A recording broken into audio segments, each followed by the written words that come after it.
324장.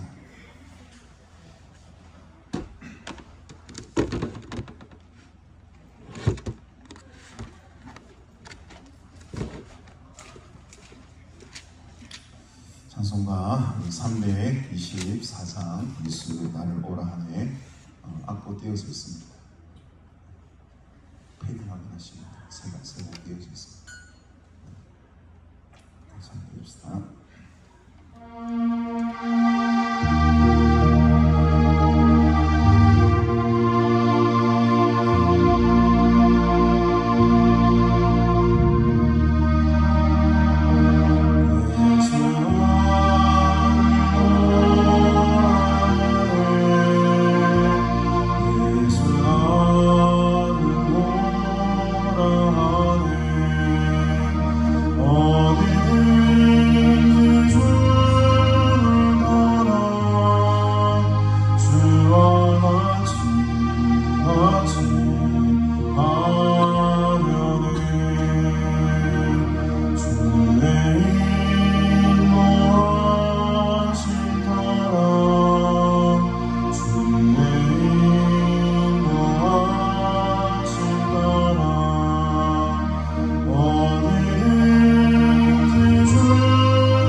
주의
언제나 주님만 사랑하사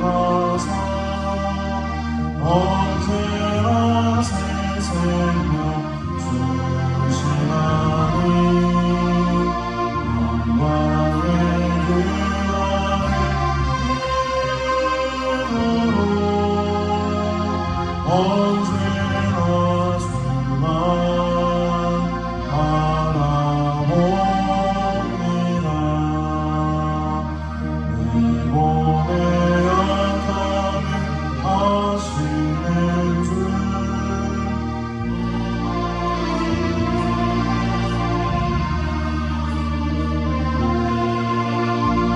외로운 날이나 기쁠 때나 언제나 나와 함께 계시네. 언제나 주님만 사랑하사 언제나 새 생명 주시나니 영광의 그 안에 이름으로 언제나 주만 바라봅니다. 70장 피난처에 있으니 환난을 당한 자이니오라. 하늘이 변하고 물결이 일어나 산 위에 넘치네.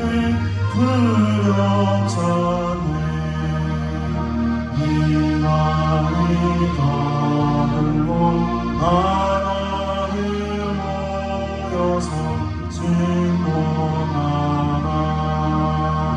우리 주 목소리 한 번만 바라며 천하의 모든 것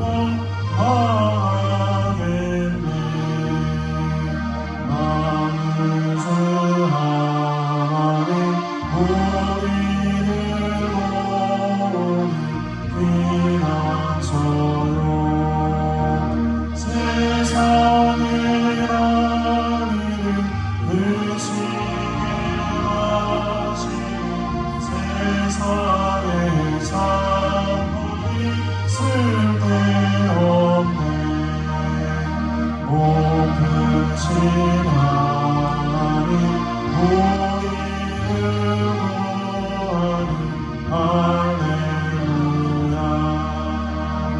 괴로움이 심하고 환난이 가득하나 피난처에 계시는 주 하나님 많은 주 하나님 우리를 모으니 피난처요.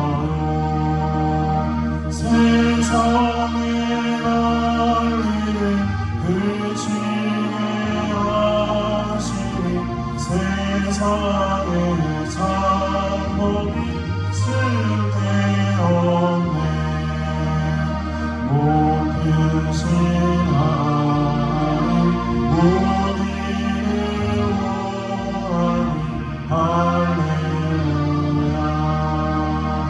괴로움이 심하고 환난이 가득하나 피난처에 계시는 주 하나님.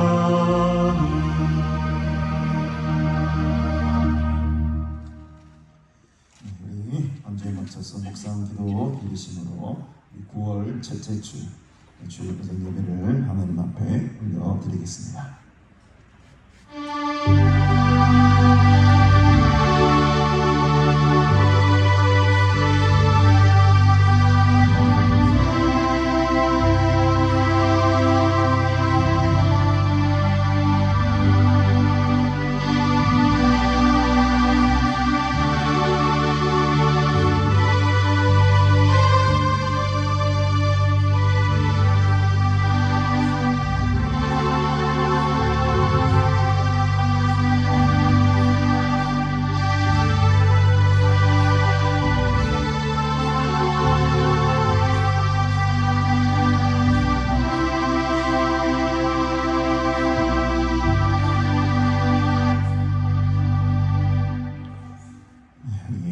사도신경으로 신앙 고백합니다.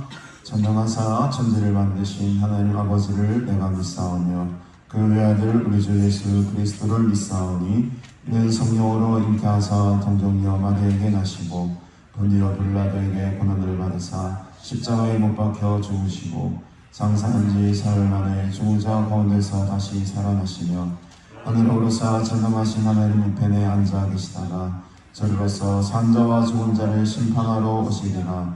성령을 믿사오며 거룩한 공회와 성도가 서로 교통하는 것과 죄를 사하여 주시는 것과 몸이 다시 사는 것과 영원히 사는 것을 믿사옵나이다. 아멘. 하나님 아버지, 은혜를 참으로 감사드립니다. 주님의 거룩한 날을 또 맞이하여 하나님의 전을 사모하며 주의 전에 나오게 하시고 이곳에서 하나님을 예배하며 찬양하며 경배하는 귀한 은혜 주시니 감사합니다. 오늘도 감사와 기쁨으로 주께로 나가게 하시고 또 주님의 큰 은혜 속에 참된 평화와 안식을 누리는 복된 날이 되게 하여 주시옵소서. 새로운 계절을 맞이하면서 또 지난 여름날 잘 보내게 해주신 것 또 하나님 앞에 감사드립니다. 무더운 날씨 속에서도 잘 이기게 하시고 또 은혜의 충만한 날들로 채워주심으로 강건케 하시고 하나님의 영광을 위해 살아간 지난 날들을 감사합니다. 이제 아름다운 열매를 맺는 계절 속에 더 풍성한 하나님의 열매들을 많이 맺으며 살아가게 하시고 더욱더 성령으로 충만케 하시사 하나님께 영광 돌리며 살아가는 복된 인생들이 되게 하여 주시옵소서. 오늘 이 시간 더 간절한 마음으로 주께로 가까이 갑니다. 부족하고 연약하고 허물 많은 우리들이지만 그리스도의 보혈에 의지하여 하나님께로 나아가오니 이 시간 우리 예배를 받아주시고 또 이곳에 임재하여 주시사 하나님을 깊이 만나는 은혜의 예배가 되게 하여 주시옵소서. 오늘 시간 우리의 모든 것들을 주님께 맡기며 하나님의 은혜만을 간구하며 사모하며 나아갑니다. 주께서 이곳에 저장하여 주시고 성령으로 임재하시사 하나님의 귀한 말씀 깨달아 알 수 있는 지혜도 허락하여 주시고 온전히 주님 만나는 복된 시간으로 삼아 주시옵소서. 감사드리오며 예수님의 이름으로 기도드리옵나이다. 아멘. 찬송가 우리 28장 함께 찬양드립니다.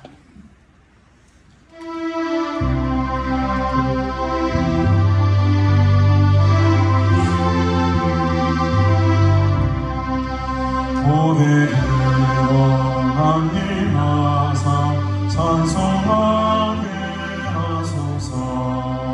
한량없이 자비하신 선량한 기억보다 천사를 내 찬송하를 내게 나누시소서. 구속하신 그 사랑을 항상 찬송합니다. 주의 크신 모든 이때까지 왔으니 이와 같이 정부대로 이를 바라네. 하나님의 품을 떠나 죄에 빠진 우리를 예수 구원하시려고 보혈을 주의 귀한 은혜 받고 인생 빚진 자 되네. 주의 은혜 사슬해서 나를 주게 하소서.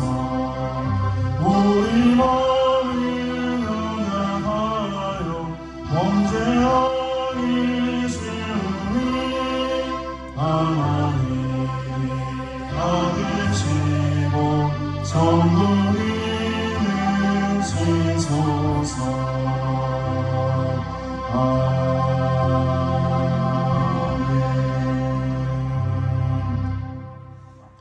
우리 교동문 32번입니다. 시편 71편 말씀 함께 교독하겠습니다.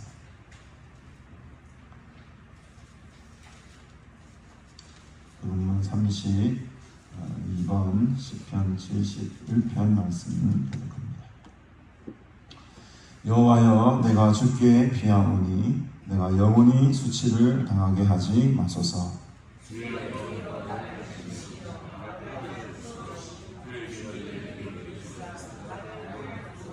주는 내가 항상 피하여 숨을 바위가 되소서. 주께서 나를 구원하라 명령하셨으니 나의 하나님이여, 나를 악인의 손 곧 불의한 자와 흉악한 자의 장중에서 피하게 하소서.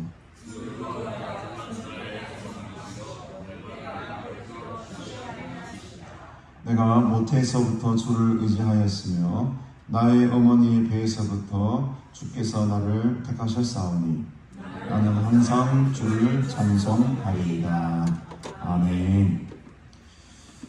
하나님 말씀 함께 보십시다. 누가복음 16장 10절부터 18절까지 말씀을 함께 하겠습니다. 누가복음 16장 10절부터 18절까지 한 절씩 교독하도록 하겠습니다.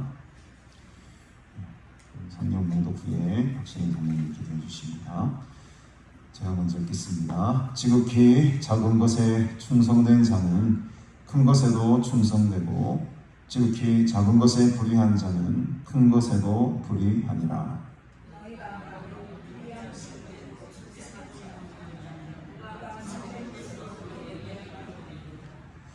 너희가 만일 남의 것에 충성하지 아니하면 누가 너희의 것을 너희에게 주겠느냐?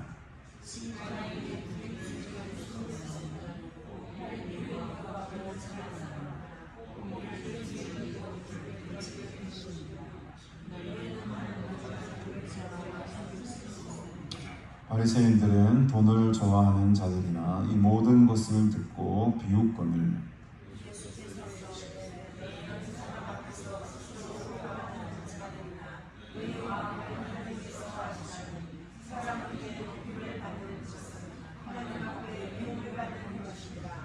율법과 선지자는 요한의 때까지요 그 후부터는 하나님 나라의 복음이 전파되어 사람마다 그리로 침입하느니라.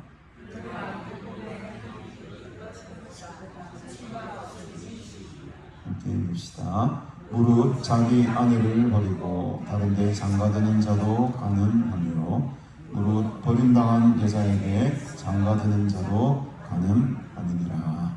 아멘.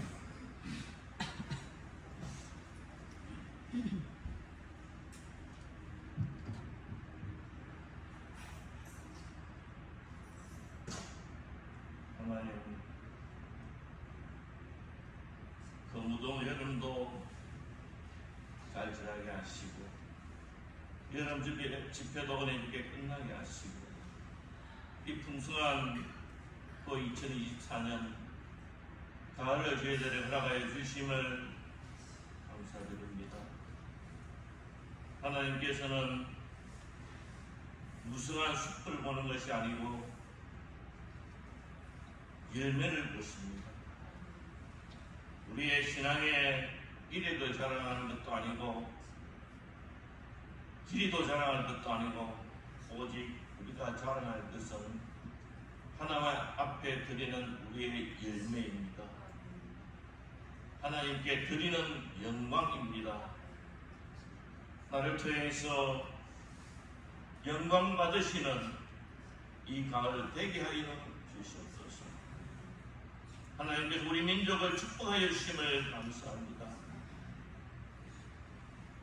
여호와의 말씀을 삼가 듣고 그 명령대로 지키고 행하면 늘 모든 민족 위에 뛰어나게 하리라는 신명기의 말씀이 이스라엘 백성은 못 이루었지만 우리 한국 백성이 이루게 됨을 감사드립니다. 내 명령을 청종하면 내가 성읍에서도 복을 받고 들에서도 복을 받고 내 자손 소유가 다 복을 받고 내가 들어가도 나가도 복을 받으려고 하신 주님, 우리가 그런 복을 받았습니다. 미국 유럽이 부러워하는 나라, 아시아 아프리카가 부러워하는 나라, 신명기에 복이 임하는 나라로 축복하여 주심을 감사드립니다. 불과 100년 전만 해도 10%의 민족이 90%의 민족을 노예로 부리는 미련한 백성이었지만 하나님의 복음을 받아들일 때 기적이 일어났습니다. 세상이 변했습니다. 이것을 전하게 하여 주시옵시고 하나님 깨닫게 하여 주시옵소서. 하나님, 이제 부흥의 정점 지나고 있습니다.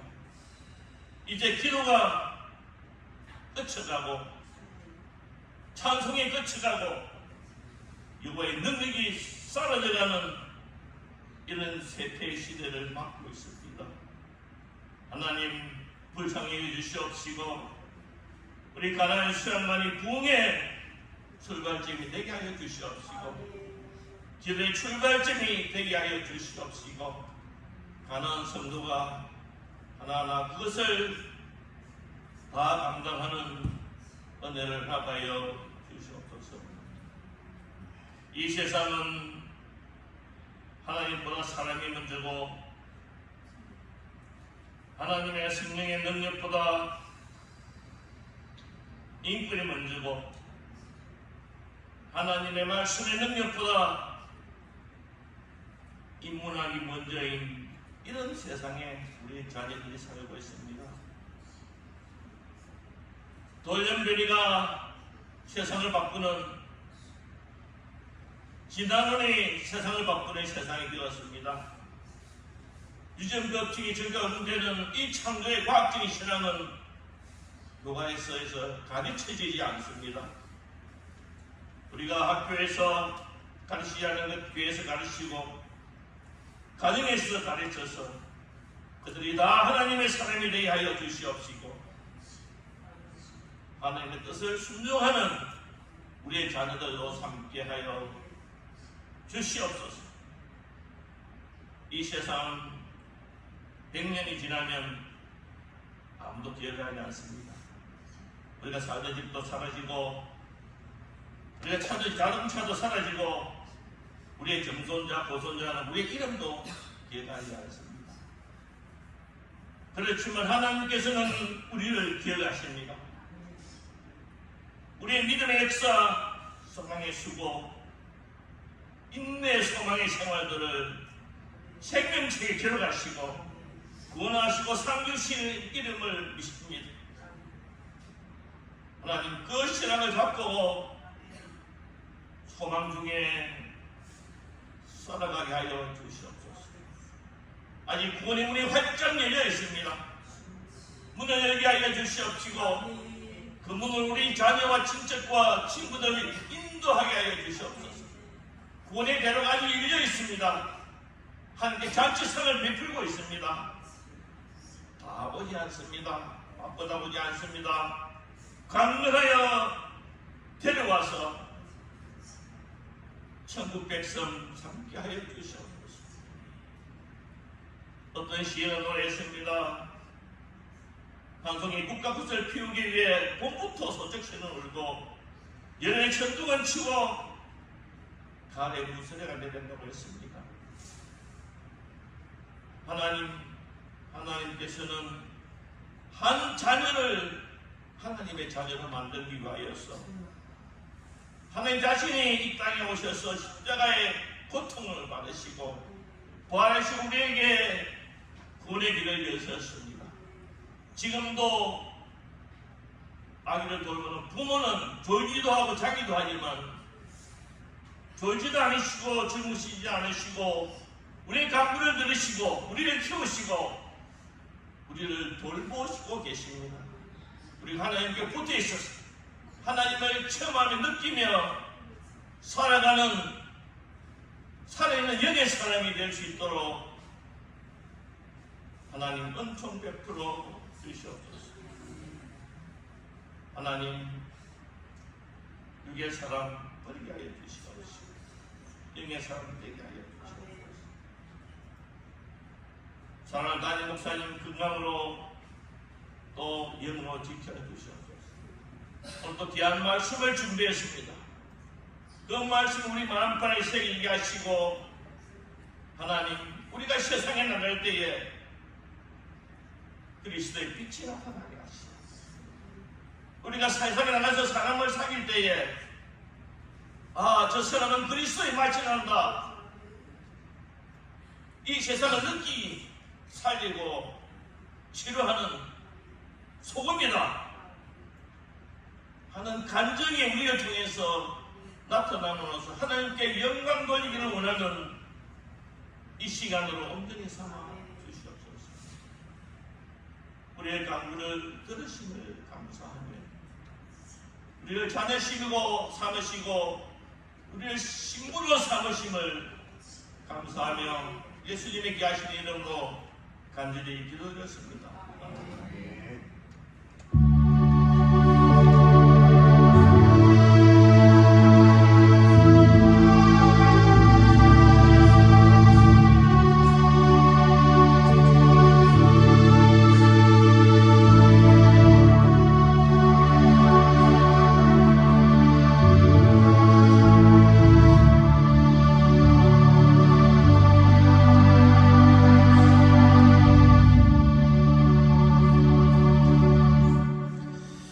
우리 435장 전드리겠습니다. 435장.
나와도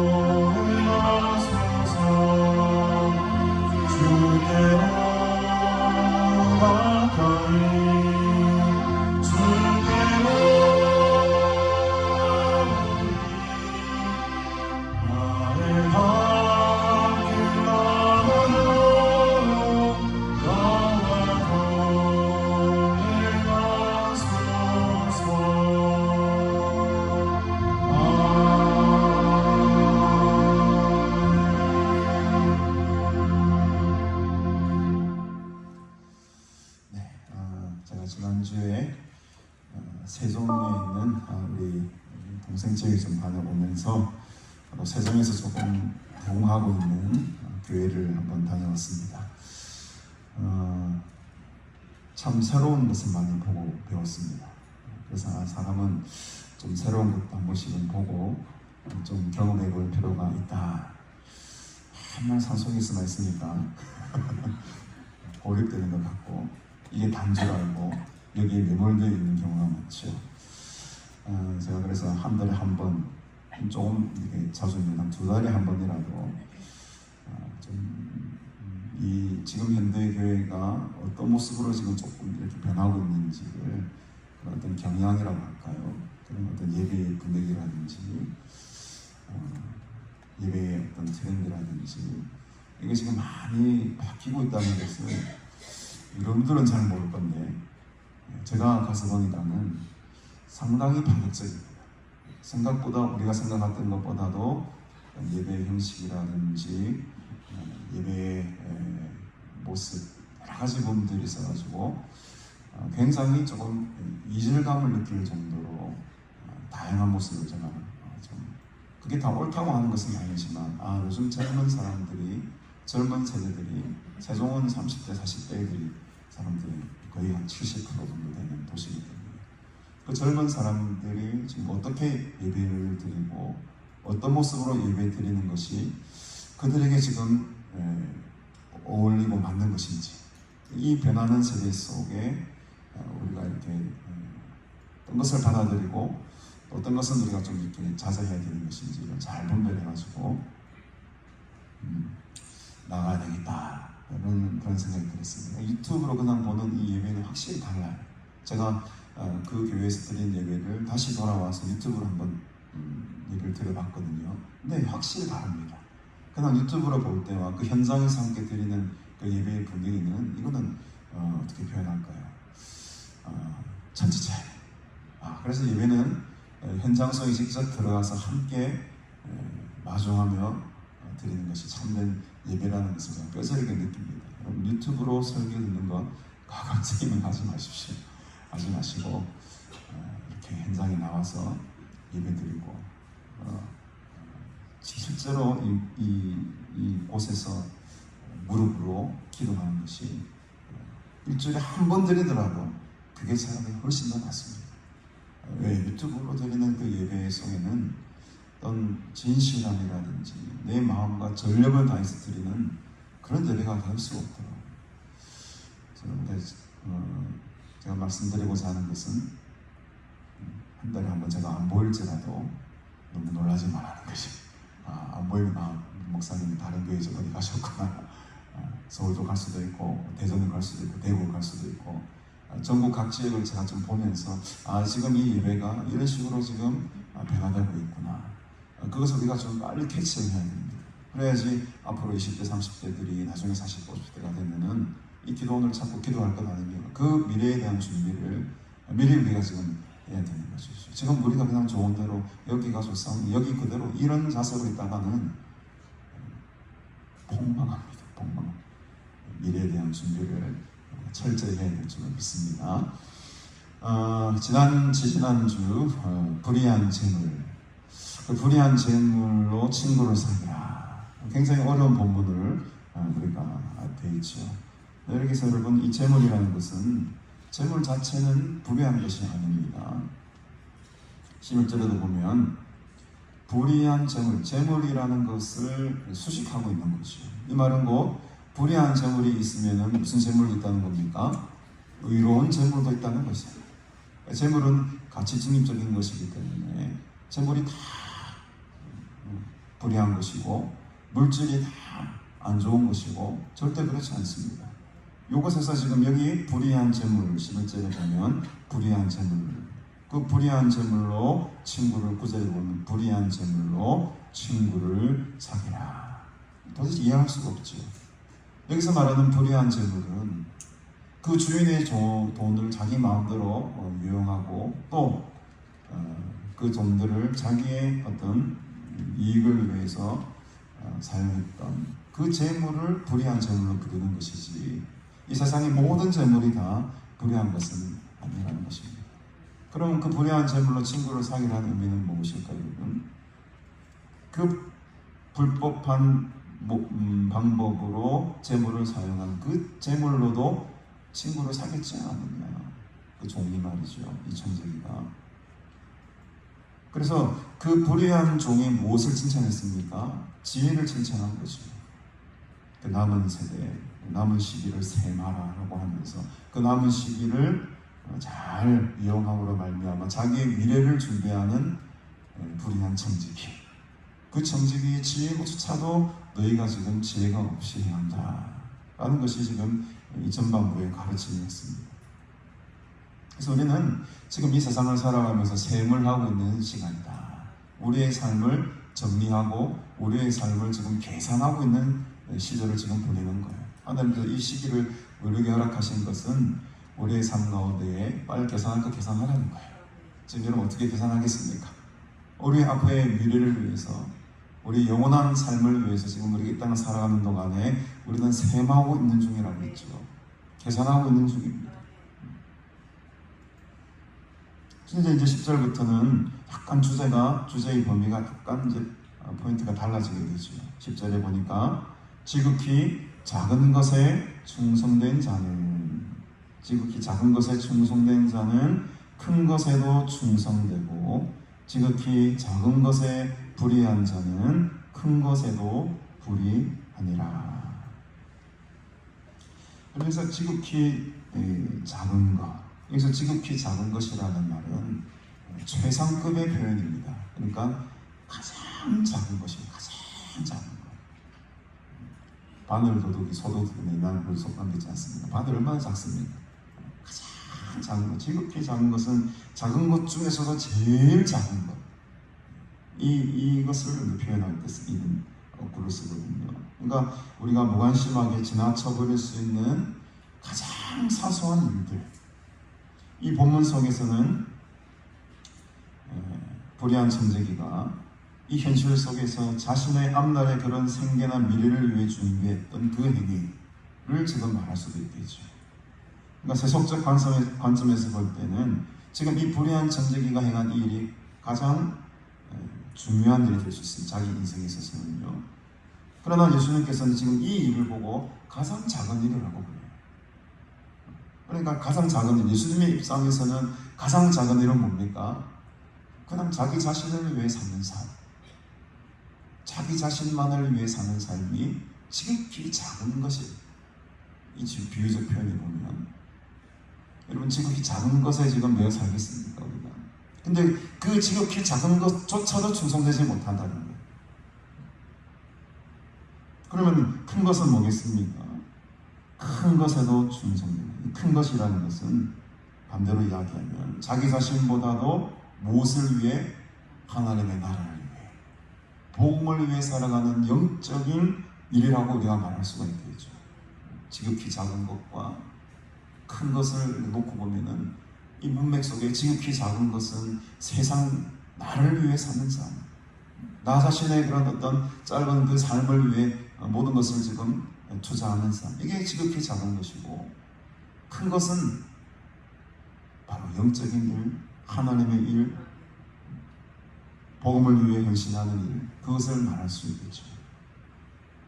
근데 여러분, 이러한 사소한 일, 자기 자신을 위해 살아가는 일조차도 지금 너희들이 못한다는 것이 자신의 예수님의 결론입니다.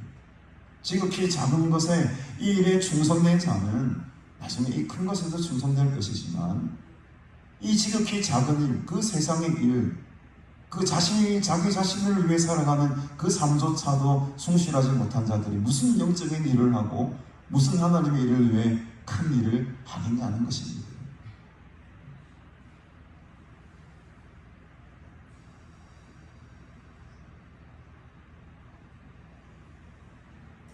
그래서 11절에 너희가 만일 불의한 재물에도 충성하지 않으면, 이 불의한 재물에 충성하는 것이 바로 지극히 작은 것을 의미하는 거예요. 이 지극히 작은 것은 제가 말씀드렸습니다만 자기 자신을 위해 사는 삶이죠. 이 불의한 재물에도 충성하지 아니하면, 이 지극히 작은 것에도 충성하지 아니하면 누가 참된 것으로 너에게 맡기겠느냐? 누가 영적인 일을, 누가 하나님의 복음을, 누가 그리스도의 복음을 위해 너에게 이 귀한 사명을 맡길 수가 있겠느냐라는 것입니다. 물론 하나를 보고 사람을 다 판단할 수는 없지만 여러분 삶의 경험 봐서 아시잖아요. 대충 한두 가지 하는 일만 보면은 사람이 어떤 사람인지 다 나오지 않습니까? 굳이 뭐 영적인 어떤 영적인 시각 이런 거 별로 그렇게 따지지 않더라도 그냥 평범한 인간적인 눈으로 봐도 한두 가지의 행위만 딱 보면 그런 사람이구나 라고 대충 그림이 그려집니다. 옛날 속담에 틀린 게 하나도 없다는 것입니다. 성경도 그 부분들도 같이 지적을 하고 있죠. 그 작은 일에, 그 불의한 재물에도 충성하지 아니하는 그 사람이 무슨 하나님의 큰 일을 하겠느냐. 당연한 논리입니다.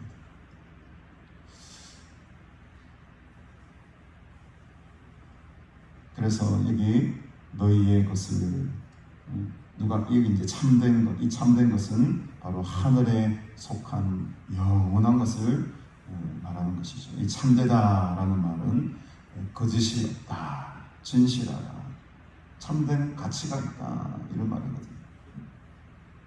그러니까 이런 참된 일을 정말 이 중요한 일 아닙니까, 여러분? 이 영적인 일, 가치가 있는 일, 거짓이 없는 일, 이 중요한 일을 누구에게 맡기겠느냐? 예수님 입장에서는 지금 아무에게도 맡길 사람이 눈에 보이지 않는 것. 그 작은 것에 매여 그것조차도 지금 충성하지 못하는 모습들이 보여집니다. 예수님이 얼마나 마음이 안타까웠겠습니까? 저희도 충성하지 못하는데 내가 이 큰 일을 맡길 수가 있을까? 11절에도 보니까 같은 맥락이죠. 너희가 만일 남의 것에 충성하지 아니하면 누가 너희의 것을 너희에게 주겠느냐? 가만히 보십시오. 굉장히 좀 이해가 어려운 부분입니다. 남의 것에 충성하지 아니하면 누가 너희의 것을 너희에게 주겠느냐? 너희의 것이 뭐있냐는 거죠. 너희의 것이 뭐라고 생각하십니까? 지금 계속 대조되고 있잖아요. 지극히 작은 것과 그 다음에 지극히 큰 것, 작은 것과 큰 것, 또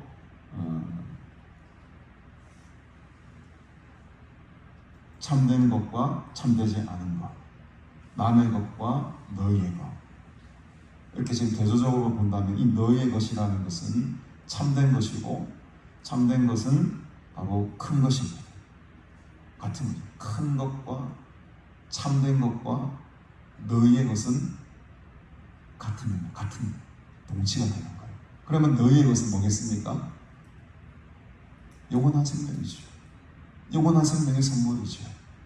누가 그 영원한 생명을 너희에게 주겠냐는 것이에요.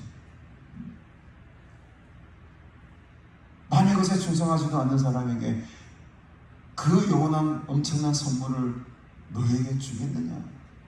굉장히 너무 예수님께서는 지금 파격적으로 너무 나가셔서 이렇게 이야기하시는 것 아닌가 할 정도로 강하게 지금 이야기하시는 겁니다. 누구를 향해서 지금 이야기합니까? 바리새인들이시죠. 바리새인들 누구가 하나님의 자녀고 하나님의 백성으로 살면서 영원한 천국이 너희 것이라고 지금 그렇게 믿고 살아가고 있지만 그거 사실 너희 것 아니라는 겁니다. 남의 것은 그럼 뭐겠습니까? 지극히 작은 것이죠. 세상의 것이죠. 세상의 것은 여러분 우리 게 아닙니다. 다 놓고 가야 될 것들입니다. 다 놓고 가야 될 아무것도 가져갈 것이 없습니다. 지극히 작은 것 바로 남의 것입니다. 여기에 여러분 생명을 걸고 목숨을 걸고 따라가는 사람들이 여러분 이 세상에 얼마나 많이 있습니까? 모든 문제의 핵심적인 근원은 거의 재물, 물질의 문제입니다. 여기에 다 미어 살아가면서 그것의 기준으로 성공의 기준이 또 그것 때문에 사람이 실망하고 좌절하고 낙심하고 또 그것 때문에 삶을 포기하고 또 그것 때문에 가정이 깨어지고 또 그것 때문에 낙심되고 가장 큰 원인이 뭘까 여러분? 물질입니다. 돈입니다. 거기에 사람들이 다 넘어지는 거예요. 그래서 이 비유의 전체적인, 이 16장의 전체적인 비유는 오늘 말씀에 제는 대로 하나님과 재물입니다. 다음 주에 보겠지만 나사로, 부자와 나사로의 비유도 마찬가지입니다. 이 부자와 나사로, 재물과 하나님 나라의 관계, 과연 어떤 건가요? 어떤 맥락인가요? 그러면서 정말 지금 예수님이 이들에게 하고 싶으신 말씀이 13절에 나오게 되는 것이죠. 함께 보십시다. 집 하인이 두 주인을 섬길 수 없나니 혹 이를 미워하고 저를 사랑하거나 혹 이를 중히 여기고 저를 경히 여길 것이니라. 너희는 하나님과 재물을 경험하여 섬길 수 없느니라. 집 하인이 두 주인을 섬길 수 없죠. 이건 당연한 논리입니다. 이 하인이 두 주인을 섬긴다는 것은 있을 수가 없는 일이죠. 여기 이제 종이라는 말이 아니고 하인이라는 말이 나오는 것은 이 종보다도 이 하인이라는 말은 이 종이라는 말은 둘루스, 우리가 잘 알고 있는 둘루스라는 말이거든요. 이건 진짜 종이의 노예입니다. 그러나 오늘 성경에 모이는 이 하인이라는 말 속에는 이 종보다는 그래도 이 청지기와 굉장히 비슷한 의미가 있어요. 주인이 뭔가를 믿고 맡길 수 있는 자리에까지 올라온 사람을 청지기 또는 하인이라고 부릅니다. 여기서 하인은 굉장히, 우리 시대의 하인은 굉장히 좀 이렇게 보면 좀 정가도 같은 존재처럼 보이지만 사실 헬라어 보면 이 하인이라는 말은 청지기와 거의 동급이에요. 이 종이라는 말은 둘루스라고 따로 있는 말, 노예라는 말 따로 있어요. 그래서 이 하인이라는 말은 굉장히 그 주인에게 신뢰를 받고 신임을 얻어서 중요한 일을 담당하는 청지기와도 같은 직분을 가진 사람을 하인이라고 부릅니다. 그럼 이 하인이 두 집을 섬길 수가 있습니까? 두 주인을 섬길 수가 있습니까? 그렇게 할 수 없죠. 왜 그렇습니까? 뒤에 이유가 나오죠. 이를 미워하고 저를 사랑하거나 혹 이를 중히 여기고 저를 경히 여길 것입니다. 이 말은 어떠냐? 쉽게 말하면 두 주인이 있는데 이 두 주인을 똑같이 50% 대 50%로 똑같이 사랑할 수가 있다 없다? 없다는 거예요. 아무리 둘 다 사랑한다 해도 49% 대 51%, 51% 대 49% 기울 수밖에 없다는 것이, 이게 인간의 연약한 부분이고 부족한 부분이라는 겁니다. 그래서 우리가 하나님과 재물을 왜 겸하여 섬길 수가 없느냐? 분명히 우리의 마음은 이 본질적인 이 본성은 어디에 기울게 되어 있습니까? 재물에 기울게 되어 있다. 추가 않는데 똑같이 사랑한다면 내가 하나님도 사랑하고 재물도 사랑합니다. 똑같이 사랑할 수가 없다는, 어쨌든 간에 한쪽으로 기울어지게 되어 있어요. 100대 0 아니면 0대 100입니다. 여러분 하나님의 쪽으로 여러분들 주가 기울어지길 바랍니다. 하나님을 사랑하는, 하나님을 섬기는 자, 그 사람들은, 진짜 하나님을 섬기는 자들은 물질, 재물 여기에 마음을 빼앗길 수가 없습니다. 그러나 어떻습니까 여러분? 여전히 우리 마음은 이 물질에 대한 갈급함이 있고, 물질이 없으면, 재물이 없으면 어떻게 될까? 우리 아이들은 어떻게 될까? 내 삶은 어떻게 될까? 근심, 걱정, 염려 충만하지 않습니까? 다 뭐 때문입니까? 돈이 우리의 삶을 지금 죄고 있는 거예요. 근데 예수님께서는 분명히 우리에게 말씀을 하시죠. 하나님과 재물을 겸하여 섬길 수가 없다. 똑같은 마음으로 그 두 주인을 똑같이 사랑할 수 없는 것이 연약한 인간의 모습이라는 거예요.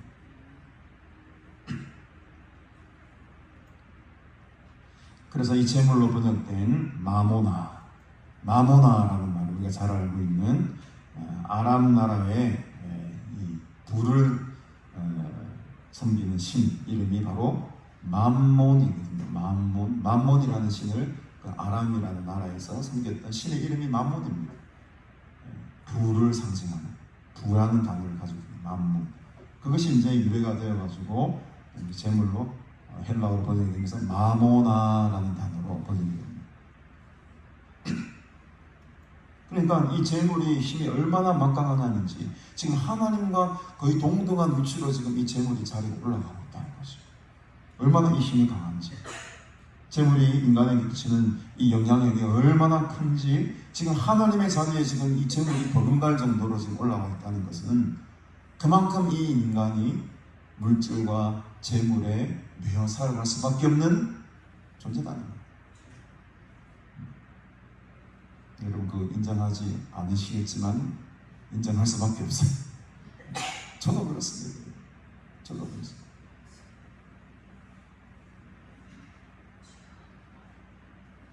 이 재물을 사랑하는 것, 그 물질에 매여 있는 사람이 얼마나 우리가 큰 일을 감당하고 하나님의 그 영적인 일을 감당하는 일에 방해가 되는지, 늘 우리의 발목을 잡는 것이 이 물질의 문제입니다. 그 물질이 우리의 우상이 되어가지고 우리와 하나님과의 관계를 계속 가로막는 장애물이 되는 것이죠.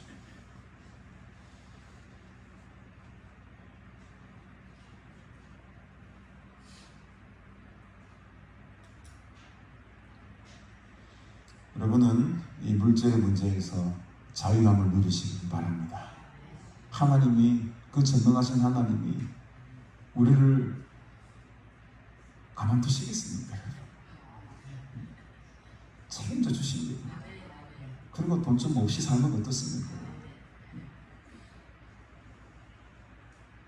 돈 있는 사람들, 부자들, 물론 그 사람들 나름대로의 노력과 결과에 열매겠지만 그들과 너무 비교하며 살아갈 필요도 없는 것이고, 나는 그냥 나의 모습으로 하나님과의 관계 속에 진실된 모습으로 살아가기만 하면 되는 것이죠. 우리의 문제가 뭐냐면 계속 비교하는 거. 우리 아이들도 누구와 비교하고, 저 집 아이들은 이렇게 하던데 이건 왜 그 모양이냐. 절대 비교할 필요 없습니다. 하나님은 여러분 한 사람 한 사람을 보고 계시는 거예요. 누구와 비교해서 네가 더 뛰어나고, 누가 너 비교 네가 더 못하구나, 이런 것으로 비교하면서 하나님은 우리를 판단하지 않습니다. 그냥 우리에게 주시는 그 그릇의 크기대로, 내가 너에게 이런 그릇을 줬는데 이 그릇에 합당한 삶을 살았느냐 안 살았느냐, 그걸 보시는 것이지, 저 사람에게는 큰 그릇을 줬고 나에게는 이 조그만 그릇을 줬고, 그것 때문에 우리가 원망하고 불평할 이유가 하나도 없다는 것이죠. 하나님께서 이미 우리에게 주신 그릇에 분량이 있습니다. 그것에 만족하시고 그것에 감사하시고 그 그릇을 채우기만 하면 되는 거죠. 우리 아들이 지금 고3인데 수능이 한 2달 정도밖에 안 남았어요. 다음 주에 마지막 9월달 모의고사 시험 초긴장 상태에 막 쫄아가지고 있는데, 절대로 제가 누구와 비교하지 않습니다. 너는 아빠의 아들이다, 서정환 목사의 아들이다, 그것만 기억해라. 반면이 아니야. 죄수에도 좋고 삼수에도 좋고 대학 안 가도 된다. 너는 네 자신감을 가지고, 네 자신에 대한 믿음을 가지고 하나님을 바라보고 걸어가라. 하나님께서 길을 열어주신다. 위로하고 격려하고 힘을 주는 거예요. 누구와 비교하고. 우리 딸내미 이야기하잖아요. 제가 이런 말, 제가 제발 강단에서 하지 말라고, 수학 7등급 받았다고 절대로 광고하지 말라고 이렇게 저한테 당부를 또 제가 말을 합니다. 왜? 저는 그거 전혀 개의치 않게 우리 딸을 사랑하거든. 그게 문제가 아니라는 것이에요. 그게 문제. 수학 7등급 8등급 받으면 어떻습니까? 살아가는데 아무런 지장 없잖아요. 지금 다 그렇게 받으신 분들 아닙니까? 이거? 뭐가 그렇게 쫄 필요가 뭐 있습니까? 그렇게 살아가면 되는 것이죠.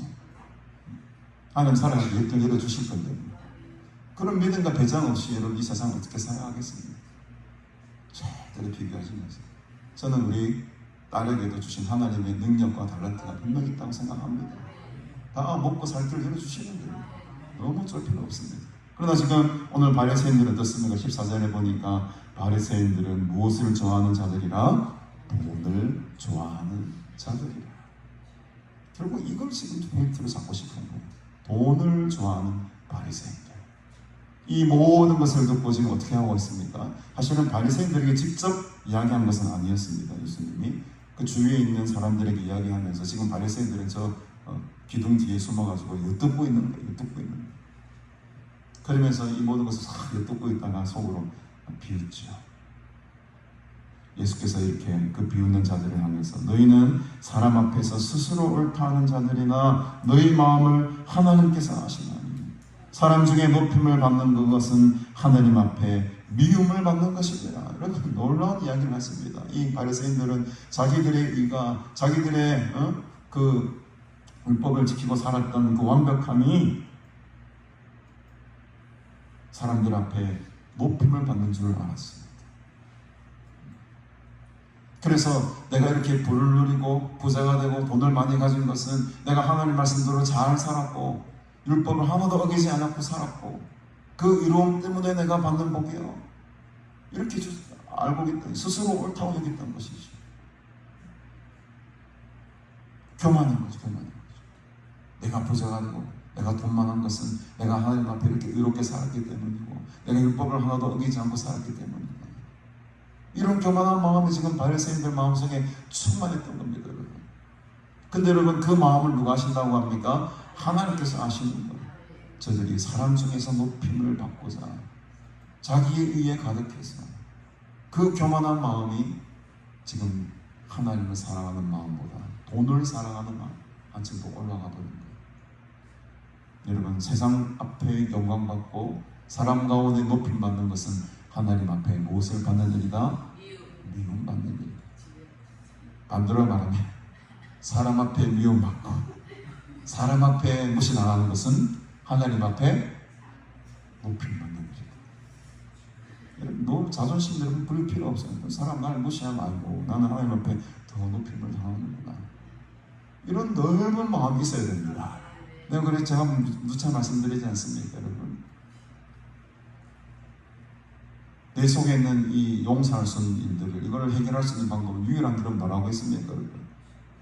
내 마음을 넓히는 일밖에 없어요. 이게 절대로 지워지지 않습니다. 이 상처들, 아픔들, 용서할 수 없는 일들은 우리 기억 속에 우리가 죄송한 말이지만 치매가 걸리지 않는 이상은 이 일은 기억 안 날 수가 없어요. 계속해서 우리 삶의 발목을 잡습니다. 그럼 어떻게 해야 됩니까? 지울 수 없는 이 상처들을 어떻게 하면 되죠, 여러분? 그 마음을 바다같이 태평양같이 확 넓혀버리면 그 바다 속에 찌꺼기가 보입니까, 여러분? 참 어디에 떠났는지도 모르잖아요.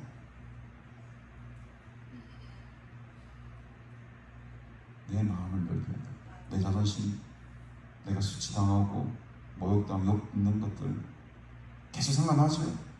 없앨 수 있는 방법은 내 마음을 하나님을 활짝 여는 거예요. 내 마음 바다같이 활짝 열어버리는 거예요. 그래, 네가 나를 그렇게 하면 그래, 하나님 내 마음 아시지. 하나님 앞에는 내가 존귀한 자로, 하나님 앞에 내가 높임을 받는 자로 하나님께서 세워주신 그 믿음을 가지고 살아가는 거죠.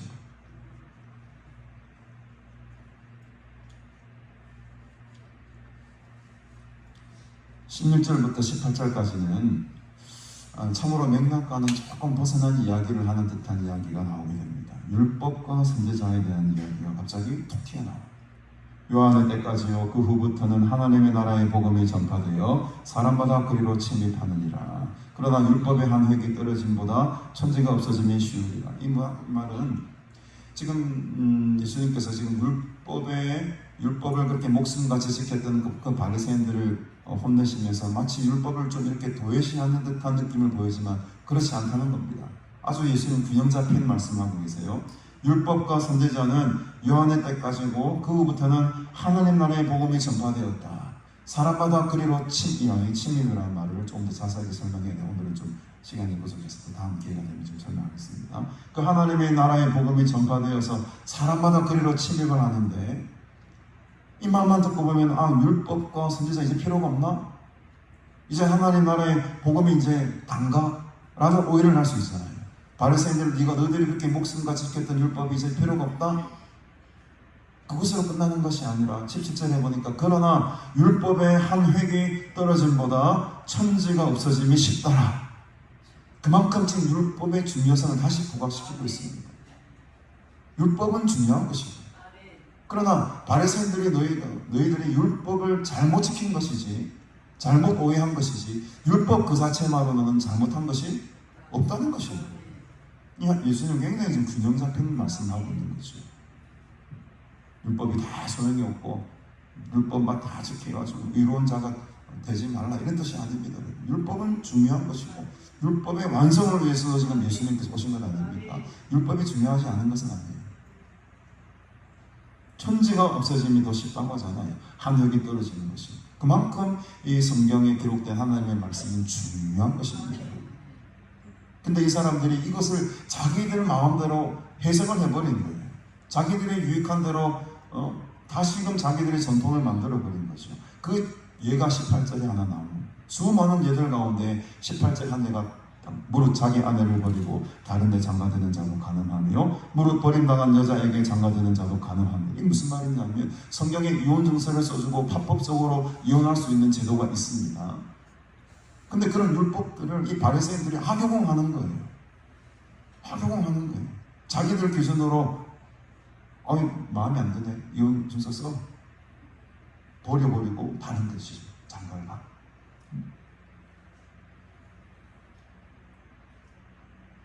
그러니까 이게 있는 법을 갖다가 굉장히 교묘하게 자기들의 유리한 쪽으로 지금 해석을 해가지고 이걸 써버리는 거예요. 사용해버리는 거예요. 이 부분을 또 지적합니다. 그만큼 지금 바리새인들은 자기들의 유리한 상황으로 해석을 다시 재해석을 해가지고 적용을 시켜요. 그러니까 나머지 사람들은 꼼짝 못하는 거예요. 바리새인들이 법이요, 법대로 했으니까, 어떻게 보면 법대로 했으니까 잘못은 없는 거예요. 그러나 그 중심을 누가 하신다는 겁니까? 하나님이 하신다는 거예요. 그래서 이 부분에서 조금 이해할 수 없지만 16절, 17절, 18절 이 부분이 튀어나오는 것은 결국에는 이 하나님의 나라와 재물에 대한 이야기를 하면서 바리새인들의 그 중심 가운데 있는 철저한 자기 중심적인 삶, 율법조차도 자기식으로 해석해가지고 자기의 일을 드러내고 살아가려고 하는, 사람들로부터 높임을 받으며 살아가려고 하는 그 아주 뭐랄까요, 좀 치사한 그 마음을 지금 예수님께서 뚫어보시고 그들을 나무라고 있는 거죠. 그 많은 문제들 가운데 사실 가장 큰 문제는 돈이었다. 재물이다. 돈 문제는 왜 그렇지? 재물도 그렇지. 하나님께 재물을 많이 드려라, 11조 드려라, 다 율법에 있는 것들이잖아요. 다 드리라 해놓고 그걸 지금 어떻게 합니까? 율법의 해석을 자기들의 유리한 쪽으로, 자기들의 이익을 위해서 교묘하게 써먹어버리는 이 악한 바리새인들의 마음을 지금 예수님이 지적하고 있는 것입니다. 오늘 우리 저와 여러분들은 두 주인을 섬길 수 없는 사람들입니다. 우리는 오직 하나님만을 바라보고 하나님만을 섬기는 주의 하인들입니다. 주의 종들입니다. 주님의 청지기인 줄로 믿습니다. 오늘도 이 세상이 주는 이 걱정과 염려와 시험들 앞에 여러분들의 마음을 빼앗기지 마시고, 우리가 어제 토요일 오전 예배도 함께 말씀을 나누었지만 그 아수르, 어마어마한 그 시대의 대제국 아수르 제국이 모든 군사를 동원해서 예루살렘을 치르고 내려왔을 때에 히스기야와 이사야가 뭘 했습니까? 하늘을 향하여 두 손 들고 부르짖어 기도합니다. 얼마나 두렵고 떨리겠습니까? 이 세상의 거대한 군대 앞에, 이 세상의 거대한 제국 앞에, 그 조그마한 예루살렘이 한몫되기 직전입니다. 여러분 그때 무엇을 하시겠습니까? 히스기야는, 또 이사야 선지자는 하늘을 향해 두 손 들고 부르짖어 기도했다고 성경은 말합니다. 그 부르짖는 기도를 듣고 하나님이 한 천사, 많은 천사도 아닙니다, 단수를 써져 있어요. 한 천사를 보내가지고 그 어마어마한 아수르 군대를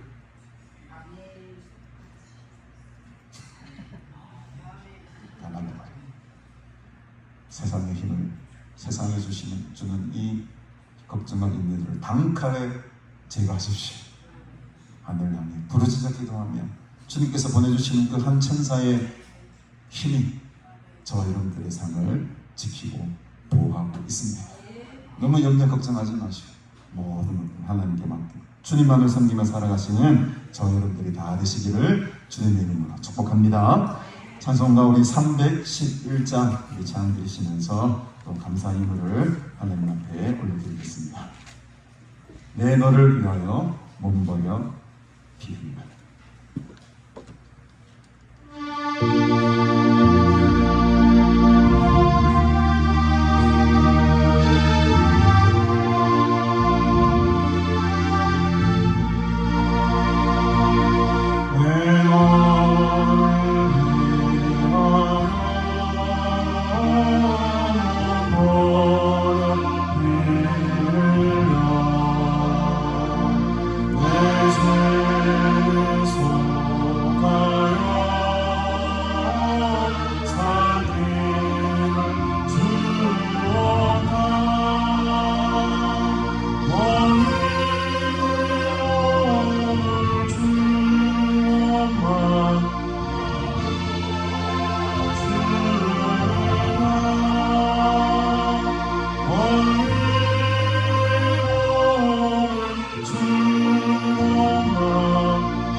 식당으로 오시면 또 식사가 준비되어 있습니다. 함께 식사 나누시기를 바랍니다. 오늘 오후 예배는 제가 인도하겠습니다. 내일부터 우리 안양 오산능력교회 이금민 목사님 또 오래간만에 오셔서 한 주간 성회를 인도해 주시겠습니다. 다음 주는 해운대 성령 대집회가 있습니다. 그래서 오후 예배를 쉬고 그 다음 주에는 또 추석 연휴더라고요. 추석 연휴이기 때문에 또 오후 예배를 쉬고 그렇게 2주 연속은 오후 예배를 쉬도록 하겠습니다.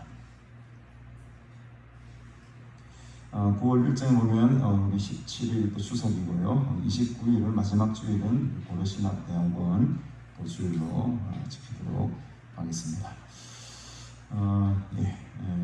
드린 일을 기도하겠습니다. 우리 박신희 장로님,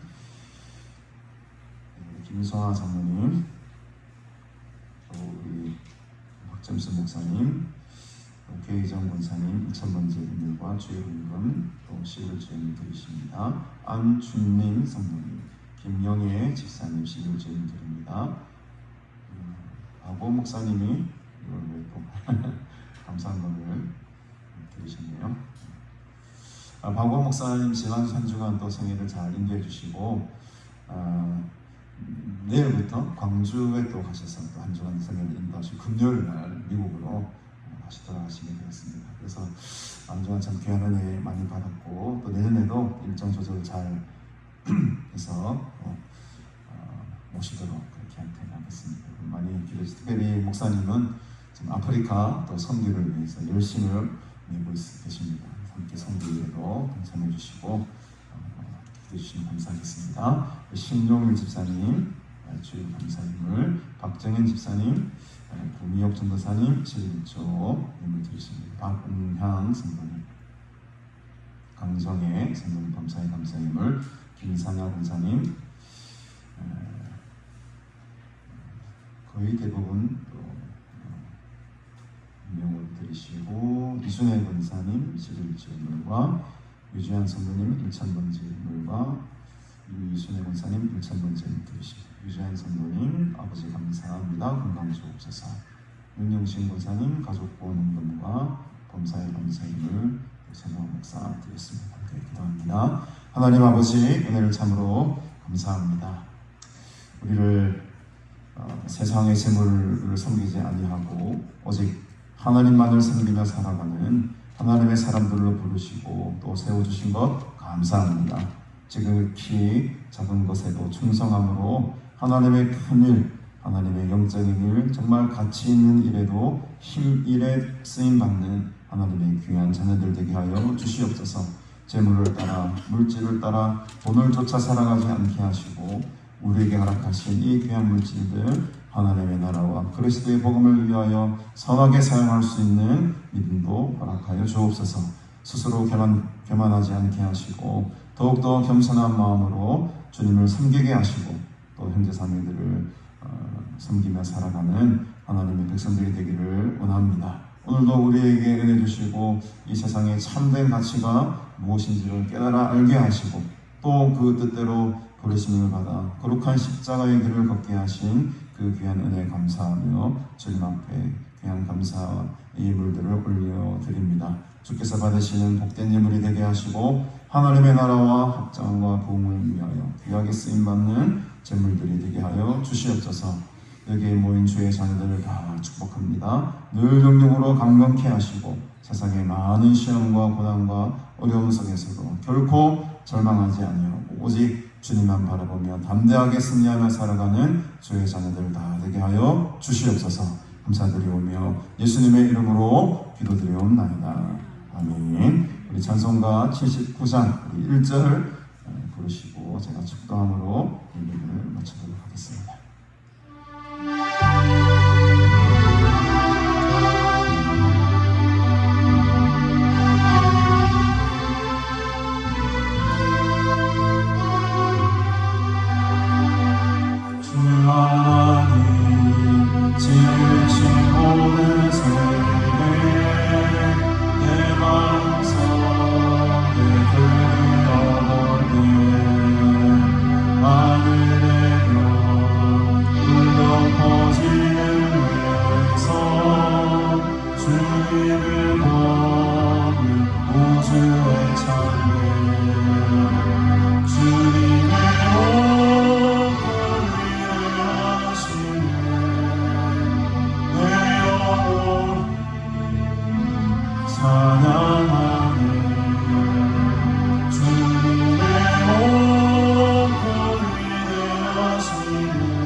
성령의 교통교제에 충만 위로하심이 오직 하나님만을 섬기며 하나님의 종들로 살아감으로 거룩한 하나님의 일에 충성하며 살아가기로 결심하고 결단하는 너희 모든 무리들에게 영원토록 함께 있을지어다.